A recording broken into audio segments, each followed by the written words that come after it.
وہ کہنے لگے کہ جب تک موسیٰ واپس نہ آ جائیں ہم تو اسی کی عبادت پر جمے رہیں گے۔ موسیٰ نے واپس آ کر کہا، ہارون، جب تم نے دیکھ لیا تھا کہ یہ لوگ گمراہ ہو گئے ہیں تو تمہیں کس چیز نے روکا تھا کہ تم میرے پیچھے چلے آتے؟ بھلا کیا تم نے میری بات کی خلاف ورزی کی؟ ہارون نے کہا، میری ماں کے بیٹے، میری داڑھی نہ پکڑو اور نہ میرا سر۔ حقیقت میں مجھے یہ اندیشہ تھا کہ تم یہ کہو گے کہ تم نے بنی اسرائیل میں تفرقہ ڈال دیا اور میری بات کا پاس نہیں کیا۔ موسیٰ نے کہا، اچھا تو سامری تجھے کیا ہوا تھا؟ وہ بولا، میں نے ایک ایسی چیز دیکھ لی تھی جو دوسروں کو نظر نہیں آئی تھی، اس لیے میں نے رسول کے نقشے قدم سے ایک مٹھی اٹھا لی اور اسے بچھڑے پر ڈال دیا اور میرے دل نے مجھے کچھ ایسا ہی سمجھایا۔ موسیٰ نے کہا، اچھا تو جا، اب زندگی بھر تیرا کام یہ ہوگا کہ تو لوگوں سے یہ کہا کرے گا کہ مجھے نہ چھونا، اور اس کے علاوہ تیرے لیے ایک وعدے کا وقت مقرر ہے جو تجھ سے ٹلایا نہیں جا سکتا، اور دیکھ اپنے اس جھوٹے معبود کو جس پر تو جمع بیٹھا تھا، ہم اسے جلا ڈالیں گے اور پھر اس کی راکھ کو چورا چورا کر کے سمندر میں بکھیر دیں گے۔ حقیقت میں تم سب کا معبود تو بس ایک ہی اللہ ہے جس کے سوا کوئی معبود نہیں ہے، اس کا علم ہر چیز کا احاطہ کیے ہوئے ہے۔ اے پیغمبر، ماضی میں جو حالات گزرے ہیں ان میں سے کچھ واقعات ہم اسی طرح تم کو سناتے ہیں، اور ہم نے تمہیں خاص اپنے پاس سے ایک نصیحت نامہ عطا کیا ہے۔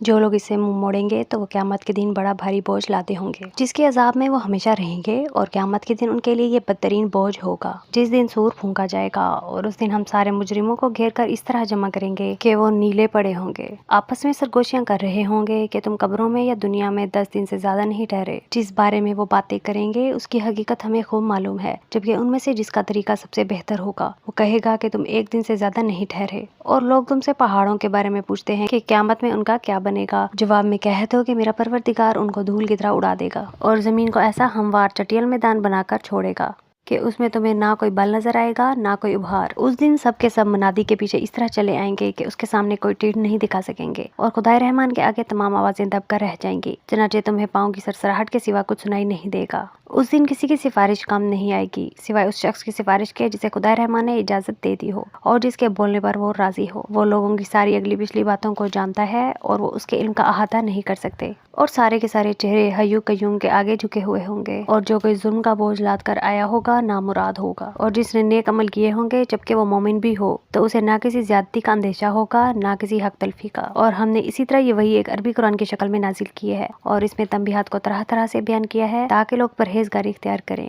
یا یہ قرآن ان میں کچھ سوچ سمجھ پیدا کر دے۔ ایسی ہی اونچی شان ہے اللہ کی جو سلطنت کا حقیقی مالک ہے۔ اور اے پیغمبر، جب قرآن وحی کے ذریعے نازل ہو رہا ہو تو اس کے مکمل ہونے سے پہلے قرآن پڑھنے میں جلدی نہ کیا کرو، اور یہ دعا کرتے رہا کرو کہ میرے پروردگار مجھے علم میں اور ترقی عطا فرما۔ اور ہم نے اس سے پہلے آدم کو ایک بات کی تاکید کی تھی، پھر ان سے بھول ہو گئی اور ہم نے ان میں عزم نہیں پایا۔ یاد کرو وہ وقت جب ہم نے فرشتوں سے کہا تھا کہ آدم کو سجدہ کرو، چنانچہ سب نے سجدہ کیا البتہ ابلیس تھا جس نے انکار کیا۔ چنانچہ ہم نے کہا کہ اے آدم، یہ تمہارا اور تمہاری بیوی کا دشمن ہے، لہٰذا ایسا نہ ہو کہ یہ تم دونوں کو جنت سے نکلوا دے اور تم مشقت میں پڑ جاؤ۔ یہاں تو تمہیں یہ فائدہ ہے کہ نہ تم بھوکے ہوگے نہ بے لباس، اور نہ یہاں پیاسے رہو گے نہ دھوپ میں تپو گے۔ پھر شیطان نے ان کے دل میں وسوسہ ڈالا، کہنے لگا، اے آدم، کیا میں تمہیں ایک ایسا درخت بتاؤں جس سے جاودانی زندگی اور وہ بادشاہی حاصل ہو جاتی ہے جو کبھی پرانی نہیں پڑتی؟ چنانچہ ان دونوں نے اس درخت میں سے کچھ کھا لیا جس سے ان دونوں کے شرم کے مقامات ان کے سامنے کھل گئے، اور وہ دونوں جنت کے پتوں کو اپنے اوپر گانٹنے لگے، اور اس طرح آدم نے اپنے رب کا کہا ٹالا اور بھٹک گئے۔ پھر ان کے رب نے انہیں چن لیا، چنانچہ ان کی توبہ قبول فرمائی اور انہیں ہدایت عطا فرمائی۔ اللہ نے فرمایا، تم دونوں کے دونوں یہاں سے نیچے اتر جاؤ، تم ایک دوسرے کے دشمن ہوگے، پھر اگر تمہیں میری طرف سے کوئی ہدایت پہنچے تو جو کوئی میری ہدایت کی پیروی کرے گا وہ نہ گمراہ ہوگا اور نہ کسی مشکل میں گرفتار ہوگا، اور جو میری نصیحت سے منہ موڑے گا تو اس کو بڑی تنگ زندگی ملے گی، اور قیامت کے دن ہم اسے اندھا کر کے اٹھائیں گے۔ وہ کہے گا کہ یا رب، تو نے مجھے اندھا کر کے کیوں اٹھایا حالانکہ میں تو آنکھوں والا تھا؟ اللہ کہے گا،